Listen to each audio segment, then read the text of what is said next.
আমি যখন সবাইকে এই বিফ কাবাবটা সার্ভ করলাম তখন সবাই বলতেছিল কোন রেস্টুরেন্ট থেকে অর্ডার দিয়েছি।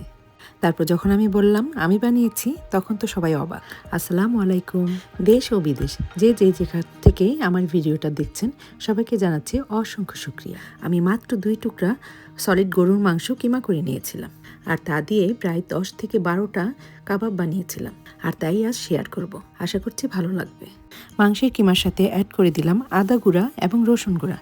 এখানে আপনি বাটা মশলাও ইউজ করতে পারেন। স্বাদ মতো লবণ দিয়ে দিলাম 2 টেবিল স্পুন পরিমাণ ধনেপাতা। স্বাদ মতো লাল মরিচের গুঁড়াও দিয়ে দিলাম। কালো গোলমরিচের গুঁড়া এবং চিলি ফ্লেক্স দিয়ে দিলাম আধা টিস্পুন করে। পাপরিকার গুঁড়া এবং বারবিকিউ মশলা দিয়ে দিলাম 1 টেবিল স্পুন করে। এখানে আপনি আপনার পছন্দ মতো যে কোনো প্যাকেটে কাবাব মশলা ইউজ করতে পারেন এবং সব মশলা কম বেশি করতে পারেন। দিয়ে দিলাম রুম টেম্পারেচারে থাকা একটি ডিম, সেই সাথে আধা কাপ ব্রেড ক্রাম্বস। এবার খুব ভালোভাবে মেখে নিতে হবে।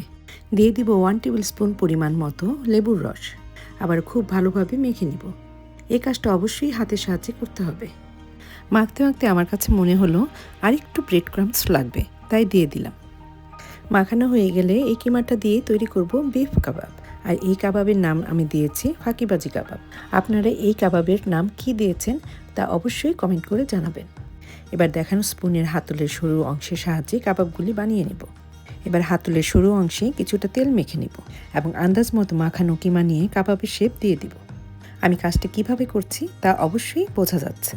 এবার একটি ফ্রাইং প্যানে সামান্য রান্নার রেগুলার তেল গ্রিস করে দিব এবং হালকা গরম হয়ে এলে কাবাবগুলি ঘুরিয়ে হাতল থেকে বের করে প্যানে দিয়ে দিব। এভাবে আমি সবগুলো কাবাব বানিয়ে ফ্রাইং প্যানে দিয়ে দিয়েছি। এবার আবারও কিছু তেল গ্রিস করে দিব কাবাবের উপরে। চুলার হিটটা মিডিয়ামে রেখে কাবাবগুলি উল্টিয়ে পাল্টিয়ে নিতে হবে এবং কিছুক্ষণ পর তেল গ্রিস করে নিতে হবে। 3 থেকে 4 মিনিট একই প্রসেসে উল্টিয়ে পাল্টিয়ে নেওয়ার পরে আপনি নিজেই বুঝতে পারবেন আর কতক্ষণ সময় লাগবে। মাংসটা কিমা হওয়াতে টাইমটা বেশি লাগে না। কাবাবগুলি উল্টিয়ে আবারও তেল গ্রিস করে দেব আর সেই সাথেই তৈরি হয়ে যাবে আমার ফাঁকিবাজি বিফ কাবাব। এই ফাঁকিবাজি কাবাবটা অবশ্যই রুটি, নান, টমেটো সস, শসার সাথে পরিবেশন করবেন। শসা ও কাবাবের উপর কিছুটা চিলি ফ্লেক্স লবণ ছিটিয়ে দিয়েছি যেন খাবারের সময় এটা আরও ইয়াম্মি হয়ে ওঠে। ম্যারিনেট করা ছাড়া বিফ কাবাবটা তৈরি করলেও এর ফ্লেভার এবং টেস্ট ছিল দারুণ। একবার হলেও এই প্রসেসে বিফ কাবাবটা তৈরি করুন এবং এই স্বাদ উপভোগ করুন। আল্লাহ হাফেজ।